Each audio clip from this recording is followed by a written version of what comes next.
Welcome, Jake, to the Real Estate Success Podcast. Thanks for being here today. Thanks for having me. Of course, I'm excited about it. We've had a fun friendship over the last few years, meeting through Top 40 Under 40, and your not only your business, but your just personal brand, kind of the work you do in the community is really impactful. So I'm excited to dive into that in this episode. But first, tell the listeners a little bit about yourself, personally, professionally. Who is Jake Maines? I'm Jake Maines. I have been a realtor for the last 5 years.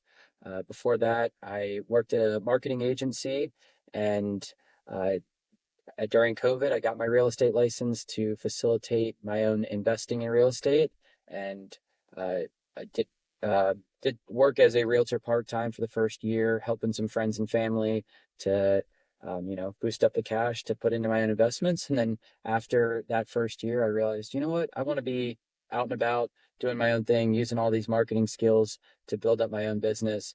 And now we're 4 years later, full time.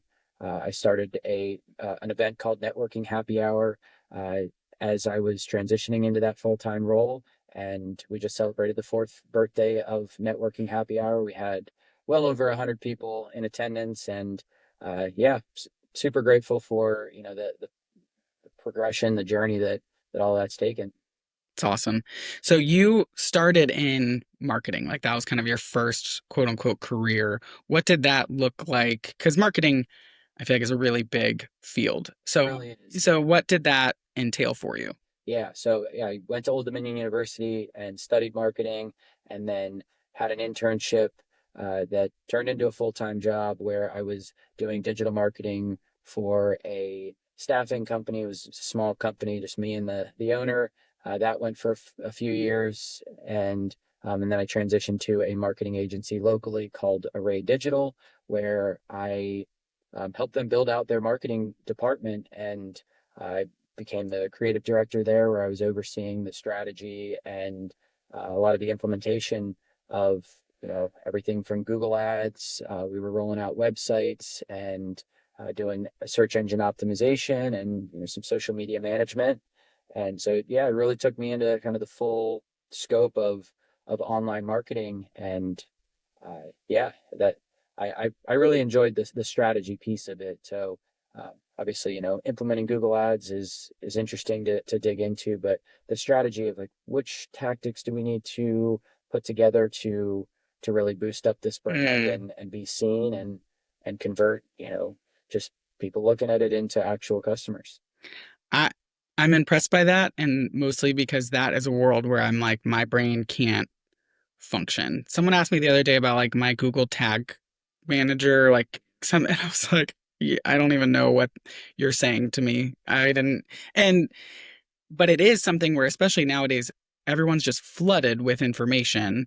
And so to get yourself to stand out online, like most people find things through Google search, through um, like doing their own independent research. And if you're not going to be one of the top people, you're just not going to be found. And so even if you provide the best service, you're the best realtor in the world, if people don't know you're there, you're going to innately lose traction. And things like SEO, marketing, basically digital marketing, like in this world of how we find people, getting yourself in front of your ideal client too, where it's converting. You're not like, I sell homes to, people who are like, the people who are getting that ad are not, who are people who are generally looking to buy homes or are your target market. Like getting in front of the right people to convert is a world where I'm like, that is valuable to have as a business owner because it's a challenge we're all facing. And I, for one, don't know a lick about it. Yeah, no, a funny marketing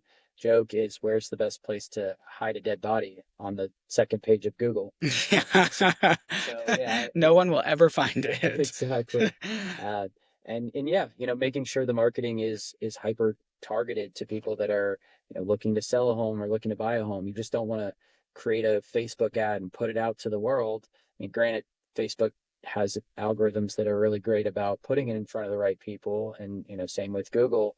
Uh, but yeah, I know a lot about it, but even at this point, I pay people to do that are even better at it than me. And it's yeah, I put a lot of energy and effort into search engine optimization on Google to be organically ranked, and Hmm. then we also pay to for the paid spots. And yeah, I mean that's definitely been an outlet. But in addition to that, I mean, I the in person type marketing is really where I like to be. I mean, I like to host the networking events and really build relationships. I mean, even being here with you, this is the kind of stuff that, this is marketing right Hmm. here. But yeah, real estate, people are using Google to find realtors, but most of the time you want to work with somebody that you know. And uh, so that's the name of the game for me. It's just, be known and build genuine relationships with people so that when the time comes, I'm here. Hmm. So you are doing marketing and then decide you want to get into real estate investing yourself. Mhm. So you went ahead and got your license and kind of moved in that direction, which stands out to me because A, many people never get into real estate investing, Right. or they like it as an idea, but their first stop would be to go to a realtor to do Right. that, Yeah, you know? I did go to I had a realtor that had helped me buy my first house, and I was going out looking at houses to flip with him, and I realized I'm not the money guy, I'm not the contractor, and I can't even open these doors myself. Let me go get my real estate license and, be able to actually look at comps instead of sending, him an address and being like, "Hey, can you, look at the ARV on this?" And so got my license through that process, met a lot more people in the industry and refocused. I realized I don't want to flip houses because I want to have recurring revenue. So I started to, have my focus be on, buying rental properties. And it didn't happen immediately, but through this process, I um, turned my current property that I was at into a furnished midterm rental. And then since then, I have bought three more properties that I use as midterm rentals. So, yeah, that kind of somewhat passive cash flow is a lot better in my mind, Hmm. from a real estate investing standpoint. Granted, there's so many different avenues with real estate investing, but I realized that I, was going to be having, to chase those next deals with the business that I created with just helping people buy and sell. So I'm like, I don't want to also be having to constantly manage contractors and, you know, just have cash in, cash out. Hmm. I want, cash flow that's building up equity in these properties. Totally. What would you consider a midterm rental? Here's short term and long term. Yeah. So midterm is anything over 30 days, and typically it's about 2 to 3 months that people are coming to the area to stay. And I've had people, the go-to is like travel nurses. Initially that was my target audience, but I have not had, I think I've only had one travel nurse. I've had just people coming to vacation for extended periods of time, people working on different projects that we have going on in the area, like the Amazon facility, the offshore wind Mm. project. Yeah, they're just different things going on that they need to be here, where they, are getting uh, a good chunk of change from their company to stay, to stay locally. And I keep it furnished, and the midterm allows me to check up on it more often, charge a significant premium over if it was a long-term rental. And I just, I cover the utilities, and uh, we've got, yeah, this. And then the reason that I went this route is I wanted to Airbnb the property, but the for Virginia Beach, Norfolk had a Hmm. ton of restrictions on that. So I had somebody tell me about, hey, you can, do it to travel nurses and you can still make a premium. And so I, had it already furnished because I was living there, made it nice. And we, yeah, got that rented out, and it's been pretty consistently rented out for that one for the last 3 years. It's awesome. I mean, as you're saying it, I'm like, yeah, my family wants to come visit, and I said like we would come for like a month Yeah. and or more and help with the kids. We get to be around like for grandparents now that families are so spread out, trying to like visit family. I'm Mhm. like that would be actually Yeah, great. that's a couple times, and the people I just had at this specific rental were coming into town for like 2 months to their daughter was having a baby. Hmm. And Yeah, I was thinking about that exact one or yeah, that exact example. yeah. Um, okay, so then you decide, you know, hey, I actually want to do this as a career. So from marketing, where you have a pretty solid salary, I'm assuming, and then kind of doing this on the side to basically fund your real estate investments with people, to then saying, I'm going to go full 2 feet in, like this is my new full-time gig. Right. What was that like? Because a lot of people are fearful going from salary to commission to 100% commission. You kind of have seemed fearless or just like confident in yourself in that, which is great. But what was that transition like for you? Having that quality in my personality definitely helps to not be as fearful of taking the plunge.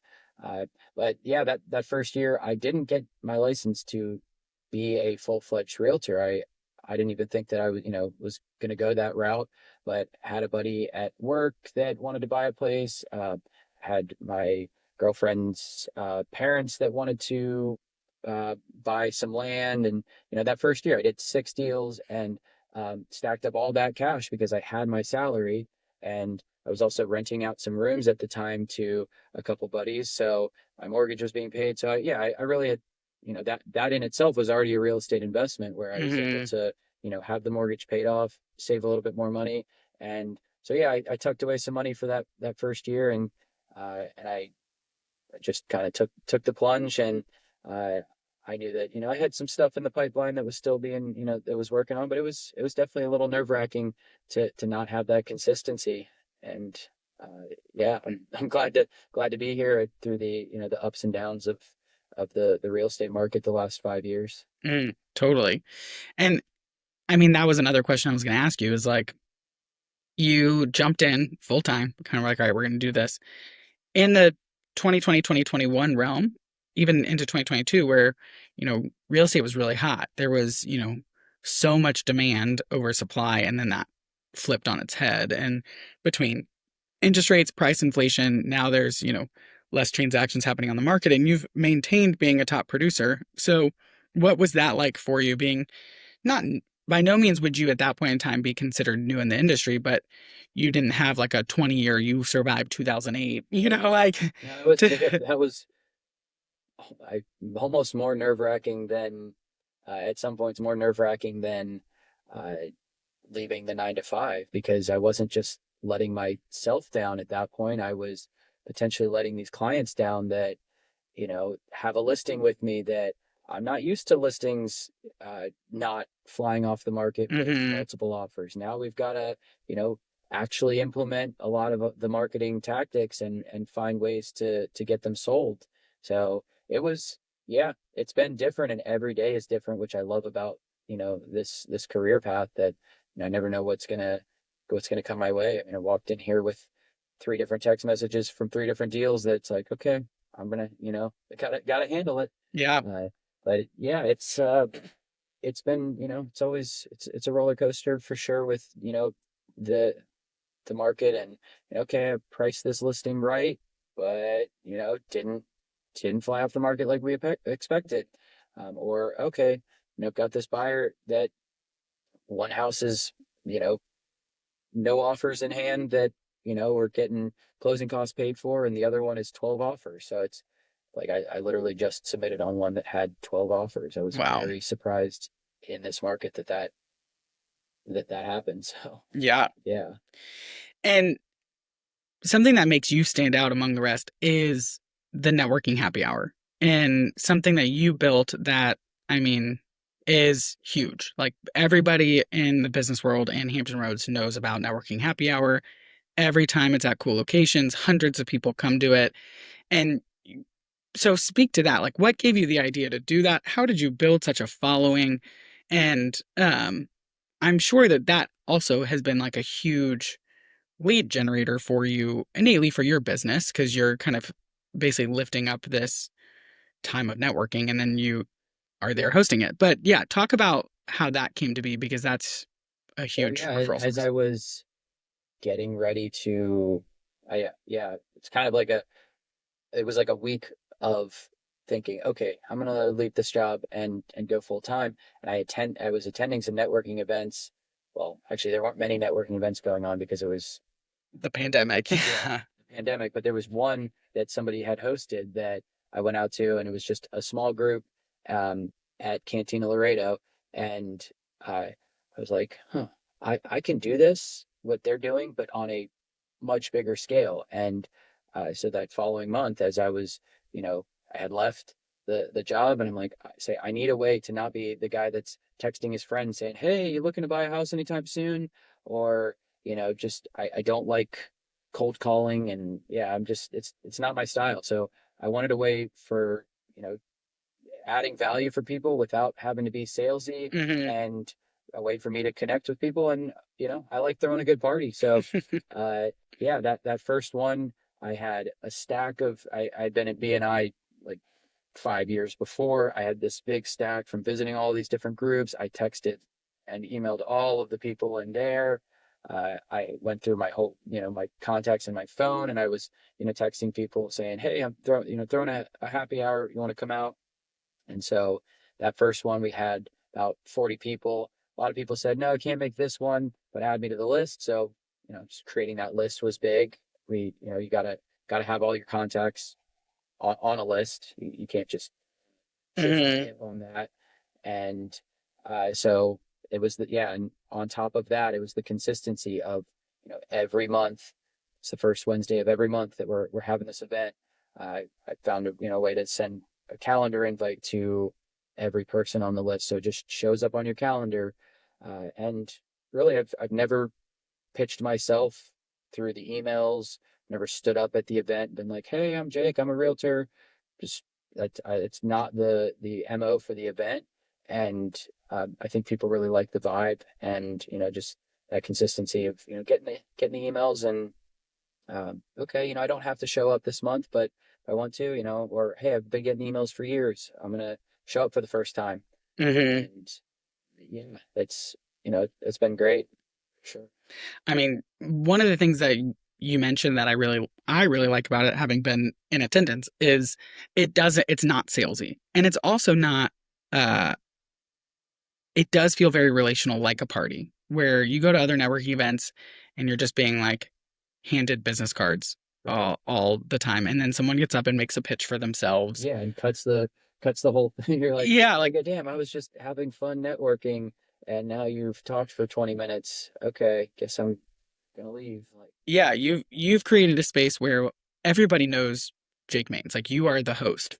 And you're in the conversations, but you're not promoting yourself. If anything, the thing that I've really valued about it is you promote like other organizations. Like, you're raising money at a lot of these events for um a lot of the work that the Nobleman does, and probably other things too. yeah, But yeah. The last one we just did, a dog and cat food fundraiser for Hope for Life Rescue, which a local animal rescue. So, yeah, I mean, it's really just, yeah, I mean, just trying to, just being myself. And I like helping out nonprofits, and I like, helping people connect with each other. And if I'm able to do all that, and then business come my way through that, which in the beginning it didn't. It was a long game, to actually have business come from the event. But I met my best, like, I got to call my best client. He bought 12 houses with me last year. sure. Yeah. And we have three under contract right now. So, Wow. uh, yeah, it's, well, actually four under contract right now. So, yeah, I mean, it's definitely produced results now. But it's just, so yeah, having that mindset that, you got to be doing it for the long haul, and not just trying to sell right away, because it's off-putting. Hmm. Yeah. And I think that I was talking to another realtor on this podcast a few episodes ago, and we were saying like whatever you choose to do to get leads, like whatever process you choose will work if you work it. If you want to do the cold calling thing, if you want to do the door knocking thing, if you want to do the buy leads thing, it will work. But also, you know, you can choose to do it in a way that's, hey, I'm going to be myself. I'm going to show up authentically. I'm going to do intentional things like digital marketing, like getting people together to, be out there. Hmm. But I'm going to be myself. I'm going to be less transactional, which I think is huge in the world of business in general, but especially in real estate, because you've got this uphill battle a little bit where Some people can be like, oh, you're a real estate agent, you're like a used car salesman. So you want to build that trust. You really need to build that trust and you really want to be, you know, authentically you. And I feel like you're doing that and you found a really cool outlet that's created a huge following that's built your brand specifically, like Jake Main's brand, um, by just truly showing up and being like, I'm gonna just be myself. I like throwing a good party. I like supporting nonprofits. I like having fun and being relational. I'm not gonna lead with a transaction. You people could come to your happy hour for years and never give you business, and I don't think you're upset by that. You're just like, all right, you know? Just shit. Just keep coming. Yeah, it's yeah, and there's people that come that have, bought real estate in the meantime. Or like, I have people on Facebook that come to the events and, I've seen it. And it's like, yeah, I do try to build further relationships, have coffees, get on podcasts and, but it's just, yeah, it's no sweat. Just try to get my name out there. And if they choose to work with me, then fantastic. I do feel like I'm one of the best in the business. So I, you know, don't do yourself a disservice and not work with me. But uh, yeah, it's just doing I'm just trying to do what makes me happy while you know being successful in it by doing some deals. Hmm. And it's working for you. Like your numbers do say you are. There are some things where it's like you feel like the best in the business, and then there's also like transactions are public record. Like you are some of the best in the business, Yeah, and so we're working our way up, but yeah. it's yeah. Um, and so I guess for you, when it comes to like, okay, 5 or 6 years in the profession, um, they say it takes like what is it, 10,000 hours, which is about 5 years of working full time to become a quote unquote like expert in any one thing. But I feel like you've achieved success really quickly and in line with that. What have been some like the other keys to your success? Like if you had to look at younger you or like a newer agent stepping into the field to be like, hey, these are the keys to building a thriving and successful real estate business, what would that be? So I didn't do a ton in the office learning from others, but I did tap into a couple good mentors that I could lean on, which I think is great. I had no idea about a lot that was going on in the real estate industry, and I mean, you could take the test, but eh, and study everything that you need for the test, but a lot of that doesn't translate. So I had a few good mentors, and the marketing definitely helped because I mean, like we said, you can be the best at knowing everything about a real estate transaction, but if people don't know you and they're not working with you, then it's you know does you nothing. So uh, yeah, I started getting myself on Google, knowing that I needed to be on local service ads and Google Business, and that helped to get my name out there. And then the networking event definitely did a lot. Um, and I've tried different things over the years with the cold calling platforms, the buying the lead platforms, and slimmed down a lot of that just to focus on Google, focus on the networking event, and I mean, I'm doing some farming of some neighborhoods. So yeah, it's yeah, it's just trying things and not being afraid to spend a little money to try something that might work and kind of see what's a good fit. So from the beginning, so you're in marketing, you decide to do your own investing, decide to get your licensure so you can be the one running the numbers, opening the doors, to then helping some friends to being like, I want to do this, to then building your own personal brand, digital marketing, network happy hour, to getting to where you are today. What surprised you the most of this whole path? Good question. Uh, I mean, I guess I didn't, you know, I I think I'm great, but I didn't expect that networking happy hour would turn into what it is, and that I'd be sitting here with you today, and I have something like 12 deals under contract. So it's yeah, I mean it's really flourished, and I sometimes I surprise myself with the rate that it's grown. I've been happy to work with a lot of great people, and it's one thing to be like, yeah, I've got this amount of deals under contract, but a lot of people have found, found their homes and, trusted me to sell their homes. And I don't want to like sound fluffy with it, but that is, it does mean a lot that people trust me to take them through this process, which sometimes I have my blinders up that I don't even realize that, or sometimes I forget because I'm like, oh, it's just a real estate transaction. I do this It's every day, yeah, it's another Tuesday. But to them, they're another like, this Tuesday, is my life. but yeah, this is their life. And so sometimes I forget about that, but when I really sit back and I'm like, yeah, like this is a big transaction for them and somewhere they're going to call home. So it feels great to, have people trust me to help with that. It's awesome. That I do resonate with you know, when you're in your day-to-day job, it can just feel like this is my job. It's just another day of the week. But then when you're in a service job, whether it's real estate, whether it's medicine, whether it's finance, like we're dealing with people's real qualities of life. Like that you are helping people facilitate the biggest transaction they will probably ever make and helping them move into a place that they're going to call home, a place where they're going to spend the vast majority of their life. And it's like when you slow down, you think like, oh yeah, to me, I'm just getting the picker done. I'm just negotiating a deal. I'm just getting to closing. But to them, they're really trusting you, like Jake is the guy that's going to help foster this. Yeah.